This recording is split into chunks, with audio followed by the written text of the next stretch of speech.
지난 주간에 한국 교회 내에 재미있는 이슈가 하나 있었습니다. 하이패밀리라고 하는 교회와 가정을 섬기고 지금도 가정 행복과 살 만나는 가정을 위해서 일하는 그런 우리 한국 교회의 귀한 곳이 있거든요. 여기 대표가 송기론 목사님이신데 아주 유명하신 분입니다. 제가 알기로는 강의를 너무 잘하시고 또 재미있게 하시기 때문에 옛날에 KBS 아침마당에 목요 특강에 나올 정도로 그렇게 유명하신 분이죠. 목사고 또 기독교 신앙인인데도 불구하고 이런 텔레비전에서 나와서 할 정도는 대단한 분입니다. 이분이 하이패밀리 홈페이지와 자신의 SNS에 몰매 맞을 각오로 올린 글 한국 교회의 오적이라는 글을 올렸습니다. 한국 교회의 5가지 적이 있다는 거예요. 교회에. 이렇게 시작을 합니다. 언제부터인가 교회 음악을 주도하는 악기가 드럼으로 교체되었습니다. 드럼 앞에 설 때마다 조용한 내 머리는 어지러워졌습니다. 속까지 메스꺼웠습니다. 불편함이 내 영혼을 옥조이는 더 교회를 뛰쳐나가고 싶은 충동이 일어났습니다. 드러머들의 복장이나 헤어스타일까지도 나를 혼란스럽게 했습니다. 지난 미국 여행 중에 한 목회자가 한 선교사의 이야기를 건넸습니다. 미국 가셨는데 미국에서 만난 목사님이 얘기를 해주셨다는 거예요. 이런 얘기예요. 어느 선교사가 아프리카 지역에 선교 활동을 하고 있는데 선교사 그 자녀 중에 하나가 서양 팝 뮤직, 우리로 말하면 팝송을 좋아하고 듣게 된 거예요. 이 음악 소리가 선교사 집에서 흘러나가는 것을 그 아프리카 원주민들이 들었다 이거예요. 그러니까 그들이 이 선교사님에게 말한 거죠. 과거 우리가 예수 모를 때 미신적 의식을 할 때 듣던 그 드럼의 리듬이 지금 목사님, 그 선교사님 자녀 방에서 나오는 그 팝송에 그 리듬이 섞여 있다고. 우리가 또다시 옛날로 돌아가는 일이 없도록 팝송을, 팝뮤직을 더 이상 듣지 않게 좀 해주십시오. 그 원주민들이 그 선교사님에게 부탁을 했다는 거예요. 그 이야기를 송기론 목사님 미국 가셨는데 미국에 있는 목사님이 이제 만난 목사님이 얘기를 해주더라는 거죠. 그 미국에 계신 목사님이 또 자기 얘기를 했어요. 자기는 원래 물리학도였는데 이제 늦게 신학을 하고 지금 목사가 돼 있지만은 나중에 음향학도 공부를 했다는 거예요. 음향학을 전공해가지고 음악에 대해서도 안다는 거죠. 한마디로. 그분은 이렇게 주장을 하는 거예요. 드럼은 교회 음악에 적합하지 않다. 드럼은 세속적인 음악에서 감정적인 흥분 상태를 유도하기 위해 사용되는 악기다. 가능하면 드럼의 사용을 최소화해야 된다. 무속인들이 사용하는 음악은 저주파, 고주파를 사용해서 사람을 흥분하게 한다. 정신없게 한다. 그 음악에 중독이 되게 한다. 특히 북은 무당들이 좋아하는 악기다. 잡신을 부르고 악신에게 사로잡히기 위해 사용하는 악기다. 영화나 게임 제작자들이 쓰는 작품을 만들 때도 극저음을 많이 사용한다. 이때 사용되는 대표적 악기가 드럼이다. 이 음악을 많이 듣게 되면 그 음악에 중독이 된다. 끝내 영혼이 건강하지 못한 모습으로 유도된다. 그 미국 목사님의 주장이에요. 그 말을 듣고는 송기론 목사님이 드디어 결론을 얻은 거예요. 아, 드디어 10년 묵은 채증이 내려가는 듯 내 두통 현상과 메스꺼움을 이해할 수 있었습니다. 교회 내에도 돼지풀, 단풍잎 돼지풀, 서양 등골나물, 털물, 참새피 등과 같이 생태계의 균형에 교란을 가져오는 식물들이 한둘이 아니라는 확신입니다. 찬양 가사를 띄워주기 위해 십자가마저 가리어버린 대형 스크린, 교회를 노래방 수준으로 바꾸어버린 주범이지요.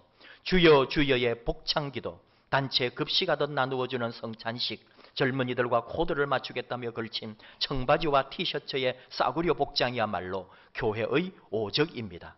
교회 외부의 핍박보다 무서운 것은 교회가 조용히 병들어가는 것입니다. 종교개혁 500주년 교회 내부의 적폐 대상부터 분명히 해야 하지 않을까요?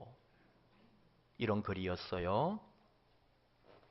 그러니까 드럼하고 십자가를 가리는 스크린하고 통성기도하고 좀 형식적으로 보이는 성찬식하고 목회자나 또는 찬양 인도자 또는 목회자들 중에도 자유로운 복장, 이 5가지가 교회의 적폐요, 오적이라는 주장이었습니다. 인터넷에 난리가 났습니다.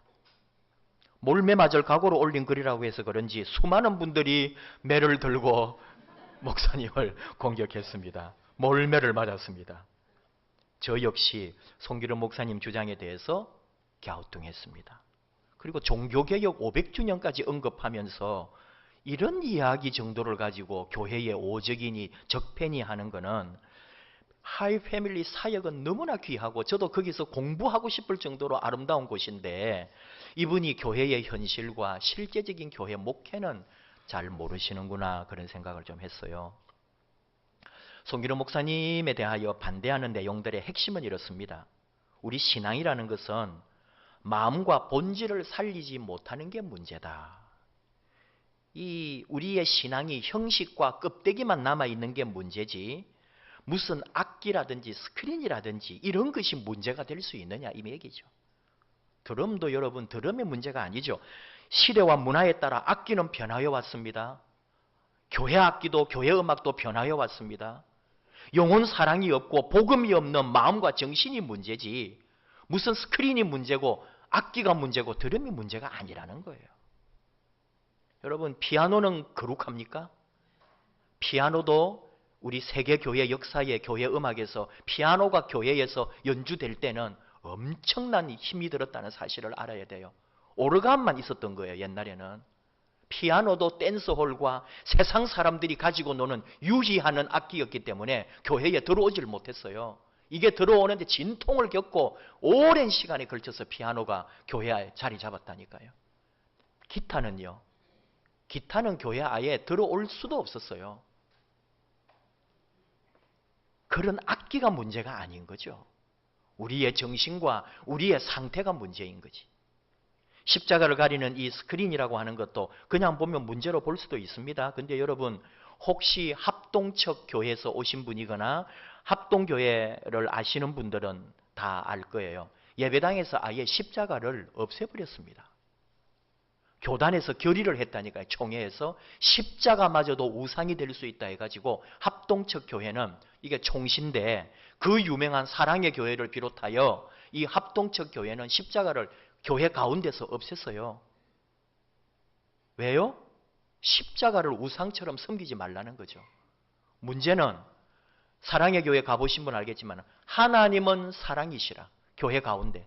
그걸 그대로 따라한 우리 평촌의 세중앙교회도 하나님은 사랑이시라.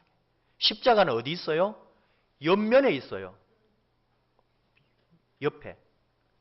왜 그 십자가는 또 뒀느냐? 총회선 하지 말라는데 성도님들이 교회 오는 거예요. 다른 교회 사람이 또는 새로운 사람이. 근데 누구나 다 상식으로 오면은 교회 가운데 십자가가 있는데 이 교회는 십자가가 없으니까 이단 아닙니까? 이렇게 하는 거예요. 다들. 현장 교회는 그런 거예요. 그래서 합동척 교회, 개척 교회들은 아예 가운데다가 십자가를 해놓은 교회도 있어요. 하도 오해를 사고 사람들이 딱 와보고는 안 오는 거예요. 이단이라고. 아무리 사랑의 교회, 총신대가 어쩌고 제가 총신대 출신입니다. 그리 해도 사람들이 안 믿죠. 개척 교회는 더욱. 큰 교회들은 옆에다가 세워놓거나 벽면에다가 이렇게 십자가를 해놓았어요. 그러니까 십자가가 중요하다 아닙니다, 여러분. 혹시 우리 교회가 십자가를 철거하더라도 교회는 그대로 있는 거예요. 스크린이 십자가 좀 가려도 되는 거예요. 십자가가 중요한 게 아니라 보혈이 중요한 거죠. 이 십자가에 주님이 달려 돌아가셨던 게 중요하고 이 십자가의 모든 고난과 고통과 죽음을 이기고 부활하신 예수님이 중요한 거지. 십자가를 우리가 믿는 게 아니거든요. 주여 주여 하는 통성기도가 있습니다. 우리 한국 교회의 특징이에요. 세계 선교 역사에 한국의 통성기도는 엄청난 이 이슈입니다. 그리고 아예 우리말 그대로를 외국 사람도 쓰는 거예요. 저도 미국의 신학교 교수님이 특강하실 때에 영어는 못 알아들어도 우리 한국 교회의 통성기도 할 때 알아들었어요. 왜냐하면 이게 세계 공용어입니다. 통성기도가. 영어로 따로 쓰지 않아요. 그냥 한글 그대로 통성기도입니다. 그래서 독일 신학자나 목사님도 미국의 목사님도 우리 한국 교회 오면은 통성기도 합시다 이러면서 한국말 배워가지고 그 영어로 그대로 통성기도예요. 영어로 TONG 이런 식으로 통성기도. 이게 우리 한국 교회의 특징인데요. 물론 통성기도 문제 있겠죠. 근데 진짜 문제는 뭘까요? 기도하지 않는 게 문제죠. 입을 다물고 있는 게 문제죠. 침묵하고 기도를 잃어버린 게 문제지. 진정으로 우리가 하나님 앞에 서 있지 않는 게 문제죠. 단체 급식하듯이 나누어주는 성찬식? 우리 교회 성찬식도 여러분 그렇게 느끼셨나요? 정말로 성찬식의 의미는 너무나 많은 사람이 수백 명, 수천 명 교회는 그렇게 보일 수도 있겠죠. 그러나 아무리 많은 사람을 성찬식을 해도 그 순간만큼은 나와 주님과의 관계인 거예요. 나와 주님의 사이에 주의 피와 주의 살에 참여하는 거지. 뭐 단체 급식을 하듯이 성찬식을 한다고요? 그게 아니잖아요. 정말로 회개함이 있고 죄사함의 은혜가 있고 주님의 살과 피에 참여함으로써 내가 주 예수와 하나 되는 그 은총의 감격이 있는 거지. 그 행사 의식이 중요한 게 아니라는 거예요. 또 청바지와 티셔츠 차림의 목회자들을 비판했는데 어느 분이 그랬어요. 예수님도 양복 입고 선교하지 않으셨다. 예수님도 가운 입고 말씀 전하지 않았다. 그 당대에 가장 일상적인 의복으로 다니셨던 거예요. 여러분 정말 편한 거는 뭘까요? 저와 여러분이 소통하기에 가장 좋은 거는 자연스러운 거거든요. 공유하고 공감할 수 있는 것은 똑같을 때거든요. 정말 어느 날 언제인가는 이 가운도 벗어버려야 될지 몰라요. 청바지 입고 티셔츠 입고 설교할 수도 있는 거예요. 오늘날 많이 교회가 개방돼 가지고요. 대형 교회를 중심으로 여름 한철은 가운도 안 입어요. 목회자들도. 그리고 넥타이도 매지 않아요. 여러분 보셨나요? 인터넷으로 큰 교회들 한 번씩 보십시오. 유명한 교회들 중에. 와이셔츠만 입고 합니다. 남방만 입고. 그 정도로 열리고 서로 소통하고 있는 거예요. 저는 이런 어떤 주장, 지금 반대쪽에 서 있는 주장에 더 공감합니다. 박용돈 교수님이라고 우리나라에서 제일 보수적인 교단, 이게 고신척이거든요. 고려신학대학원의 교수님이신데 이분이 성령님에 대해서 책도 쓰셔가지고 제가 몇 년 전에 여러분에게 한번 소개한 적도 있습니다. 이번 논쟁을 보고 이분이 이렇게 말씀하시는 거예요. 그 보수적이신 분이 이런 걸 가지고 논쟁하느냐. 굳이 한국 교회에 오적을 든다면은 첫째, 교회 지도자들과 교인들의 부패. 둘째, 복음의 변질. 셋째, 양적 성장이라는 우상 숭배. 넷째, 우상 숭배의 전당으로서의 건축, 성전 건축. 다섯째, 교회 분열과 교회의 사유화. 이게 오적이라는 거예요. 여기에 다 들어있어요. 사실 우리 교회의 문제는 정말 교회의 적폐는 여기 다 있는 거예요. 종교개혁 500주년을 막 요즘 올 한 해는 귀에 못이 박히도록 들을 거예요. 뭐만 모이면 종교개혁 500주년이에요. 이번 목금에 저희 안양 목회 포럼 모임이 있어서 제가 좀 나가는데 거기도 종교개혁 500주년 갖다 붙여놨더라고요. 어디 가든지 종교개혁 500주년 올해는. 뭐만 말하면 종교개혁 500주년인데 개혁해야죠. 변화에 대하여 인식하지 않는 사람 아무도 없습니다. 한국 교회에 말할 것 없고 우리 교회도 변화해야 하는 거 우리 다 위기인 줄 알아요. 그 위기가 단지 숫자가 줄고 규모가 줄고 재정이 줄어서가 아니라는 말이죠. 진짜 위기는 뭘까요? 우리 안에 믿음이 식어가고 있다는 거잖아요. 교회와 하나님에 대한 사랑과 열정이 식어가고 있다는 거잖아요. 우리 주 예수 그리스도의 은혜에 감사하는 이 믿음과 마음들이 다 사라져가고 있다는 이게 문제지. 다른 악기나 무슨 스크린이나 교회에 행하는 어떤 행사 때문에 말하지 마라. 그런 얘기예요. 결국은 우리 본질이고 우리가 참으로 하나님 앞에서 믿음을 다시 회복하고 신앙의 가장 근본적인 감사와 하나님의 은혜를 회복하는 것, 이것이 진정한 종교개혁이다. 이런 말입니다. 느헤미야서를 끝냈는데도 뭔가 아쉬움이 남았는지 오늘 특별히 맥주 감사주의를 맞이하면서 감사라고 하는 주제를 가지고 생각을 할 때에 느헤미야서에서 우리가 다루지 못한 한 부분을 한 번만 더 다루고 마쳐야 되겠다. 그런 생각을 했어요. 그리고 이 말씀들 앞뒤로 다 보면은 오늘 이 이제 행사하는 건데 모든 봉헌식을 마치고 같이 연결해 가지고 축제를 하거든요. 수많은 악기들이 동원되고 찬양대가 동원되고 수많은 사람들이 기뻐하고 즐거워하고 춤추고 있단 말이에요. 이때는 악기가 다양하지 않아서 그렇지 세상의 모든 악기는 다 동원해서 하나님을 찬양했을 거란 말이에요. 그러니 우리는 어떤 악기든지 손뼉을 치고 발을 구르고 책상을 두드려도 좋아요. 숟가락을 두드려도 좋아요. 드럼인들, 기타인들 뭘 못해요? 우리가 만들 수 있는 모든 세상의 악기를 동원해서 하나님을 찬양하고 하나님께 감사하는 게 얼마나 아름답고 귀한 일입니까? 그런 거를 단순한 눈으로 비판하는 것은 조심해야 된다 이 말이죠. 우리 느헤미야서를 한 번 더 들어가 보면은 성벽 공사를 끝내고요, 말씀으로 회복합니다, 회개합니다, 영적 각성과 부흥회를 합니다. 그리고 이제 이 성벽을 완성했으니까 예루살렘 도시를 뭔가 개발하려고 하는 거예요. 문제는 뭐였냐면요, 성벽이 없어가지고 사람들이 다 그 성에 살지 않았다는 거예요. 전쟁하면은 제일 먼저 수도를 점령합니다. 그리고 다 빼앗습니다. 불질러 버립니다. 사람들 잡아갑니다. 그러니까 성벽도 없고 지켜주는 사람도 없고 다 거기 안 살아요. 지방으로 가서 살았습니다. 시골로 가서 삽니다. 산골짜기 가서 삽니다. 왜? 우리 식구들 목숨이라도 버티고 우리 식구들만 살리면 되잖아요.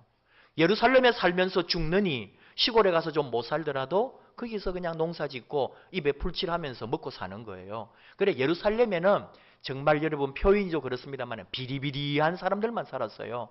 적군이 쳐들어와도 건드리지 않는 사람들만 살았다니까요. 그러니까 그 도시가 안 되죠. 그래서 좀 이 말씀에 이제 다 나옵니다. 뭐 11장, 12장에 걸쳐서 막 차출을 해요. 지파별로 좀 강제를 띠고 이주를 시키는 거예요. 집단으로. 그리고 또 자원하는 사람들과 더불어 예루살렘 도성을 새롭게 이제 도시로 만들어가는 거죠. 그렇게 하고 그러면서 이제 드디어 성벽 공사를 끝내고 봉헌식을 합니다. 하나님 앞에 봉헌 예배를 드리는 거예요. 그리고 그 봉헌과 함께 이어지는 게 뭐냐? 감사의 축제였다는 거예요. 봉헌식과 축제가 함께 이어져서 온 백성들이 기뻐하고 춤추고 노래하고, 이쪽에는 찬양대가 노래하고 이쪽에는 또 다른 팀이 노래하고 사람들이 악기를 가지고 연주하고, 그 기쁨과 잔치를 열은 이 느헤미야서의 마지막 부분을 우리가 이제 한 번 더 보는 거죠. 근데 우리 하나 기억하는 겁니다. 뭐냐 하면은 성벽 봉헌식을 하기는 하는데 사람들의 삶은 똑같다는 말이에요. 성벽 공사만 해놓았지 그래서 백성들이 잘 살게 되고 부자 되고 모든 게 형편이 펴이고 지금 그런 게 아니에요. 도리어 52일 동안 그 성벽 공사하느라고 강제 중노동했어요. 더 힘들어요. 몸은 축 났을 거예요. 집에 식구들, 이 남편이나 아들들이 먹여 살리지도 못했어요. 그동안 온 나라 백성들이 다 차출되어 와가지고 중노동을 했으니까. 사실은 성벽만 잘 지어지고 느헤미야만 더 권력이 강해지고 가진 자들만 더 좋겠죠. 백성들은 사실 별거 없다니까요. 더 힘들고. 그럼에도 불구하고 오늘 이 봉헌과 축제를 함께 즐겼다는 사실이에요.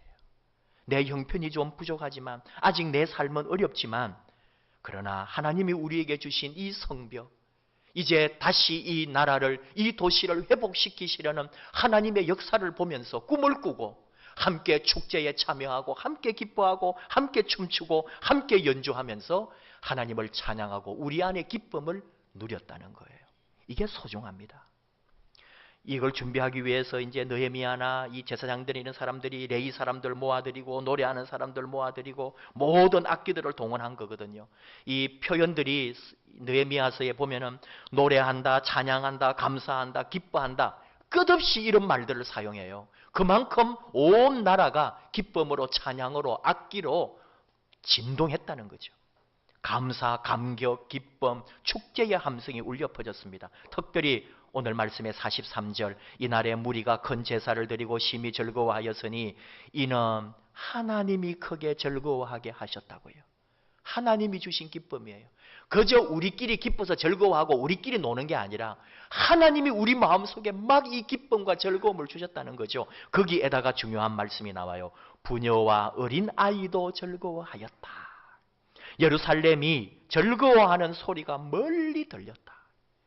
부녀와 어린 아이를 왜 여기다 넣어놨냐? 원래 부녀와 어린 아이는 숫자에도 포함되지 않아요. 그런데 지금 예루살렘과 이 온 유대가 얼마나 기쁘고 감격과 찬송과 음악과 축제가 지금 큰지 부녀와 어린 아이들까지, 남자들만이 아니라 모든 백성들이 함께 기뻐하고 즐거워하고 하나님께 영광 돌리고 우리 안에는 축제의 이 잔치가 우리 안에 벌어졌다. 그런 말이죠. 이게 중요한 겁니다. 비록 힘들지만 좀 아직도 우리에게는 가난이 있고 아픔이 있고 먹고 살기는 힘들지만 이 감격의 예배와 이 감사의 축제에 함께 참여하고 오롯이 같이 즐기면서 노래하고 춤추며 기쁨을 만끽한다는 거예요. 여러분, 좀 놀 줄도 알아야 돼요. 놀아본 사람이 놀 줄도 알고요.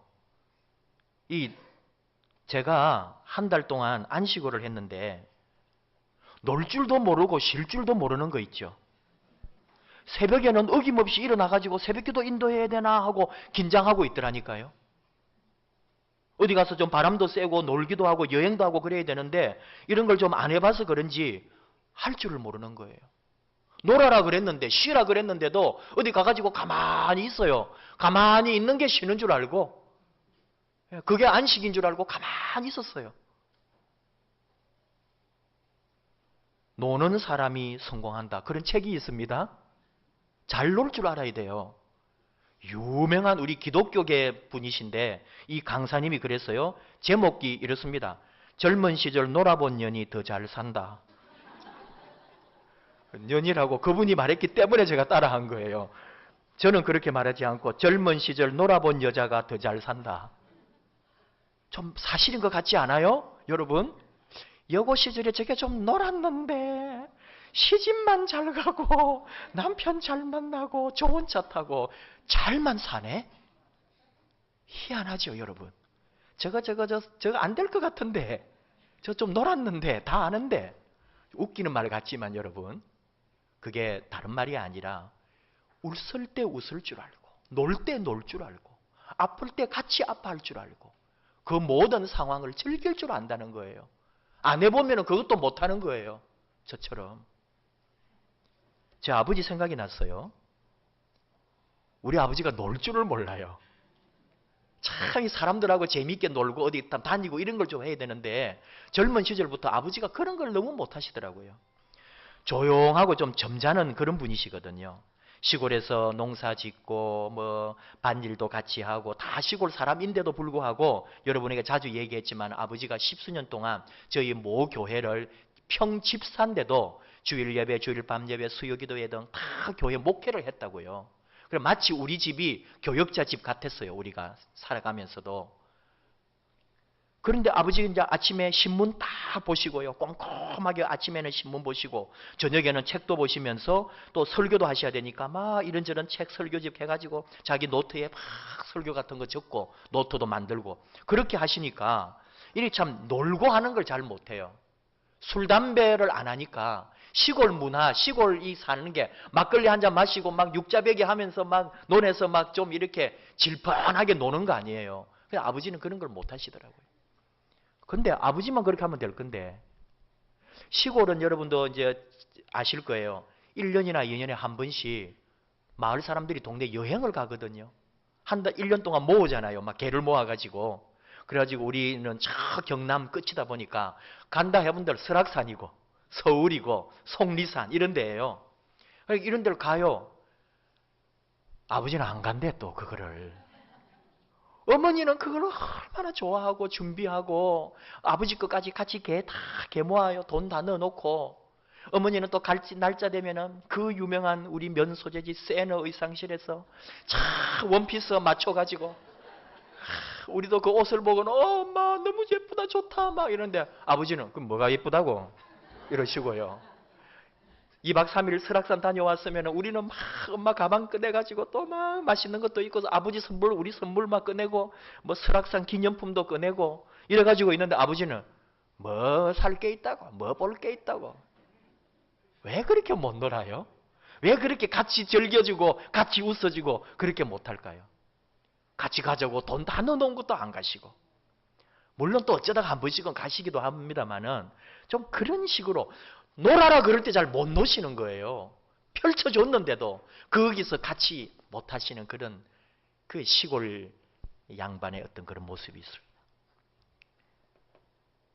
뭔 얘기냐 하면 여러분, 오늘 제목을 제가 그렇게 만들어 봤어요. 축제를 좀 즐기고 있냐고. 좀 어렵고 힘들지만 같이 기쁘고 즐거운 일이 있을 때는 같이 거기서 뛰고 같이 웃어주고 같이 춤추고 같이 노래하고.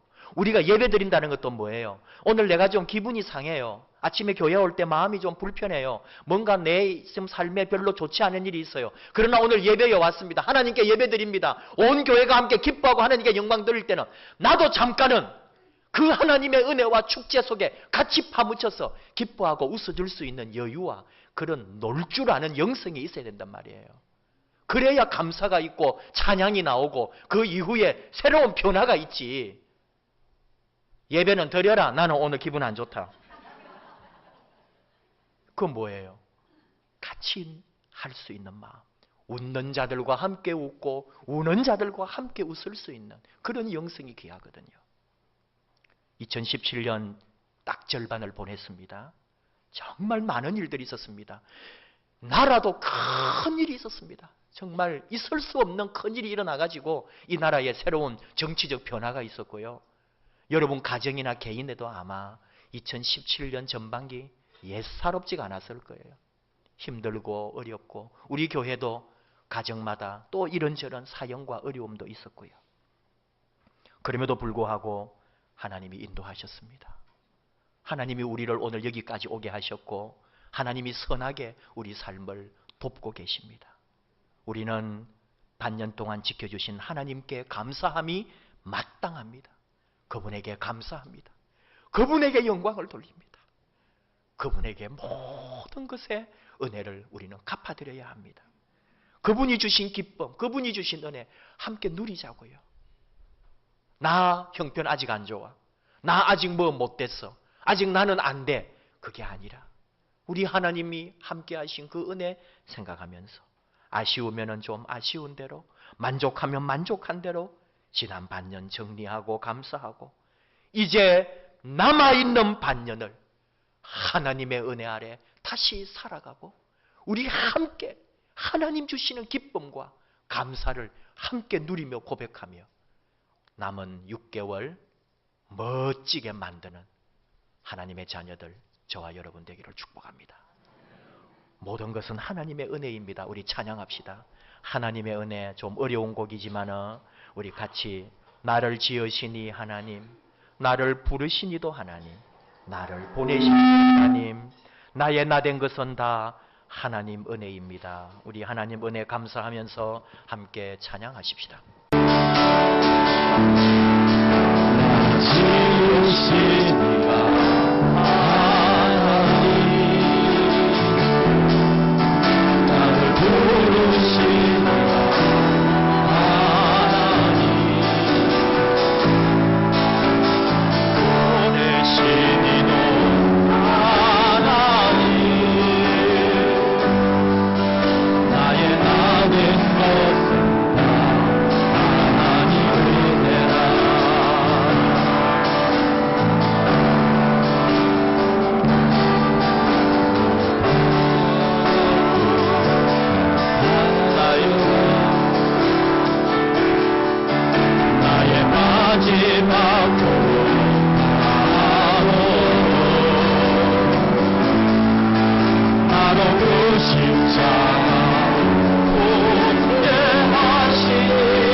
기도하겠습니다. 하나님 감사합니다. 맥주 감사주일 아버지 앞에 2017년 전반기를 감사하면서 오직 우리 하나님께 영광 돌립니다. 좋으신 하나님, 복되신 하나님, 우리에게 선한 것으로 인도하시는 하나님 감사합니다. 지켜주신 거 감사합니다. 여기까지 오게 하신 거 감사합니다. 남은 시간 올 한 해 오직 하나님에게 또 맡깁니다. 하나님이 인도하여 주시고 하나님이 함께해 주시고 하나님이 영광 받으시옵소서. 하나님이 열어주시는 축제의 자리에, 하나님이 주시는 기쁨의 자리에, 하나님이 열어주시는 복된 자리, 예배의 자리, 감사의 자리에 함께 참여하여 하나님의 자녀됨의 기쁨을 누리고 우리 하나님께 함께 영광 돌리고 우리의 몸과 마음과 손과 발과 악기와 우리가 가진 모든 것으로 우리 하나님을 찬양하며 영광 돌리는 아름다운 자녀들 되게 하여 주시옵소서. 예수님 이름으로 기도하옵나이다. 아멘.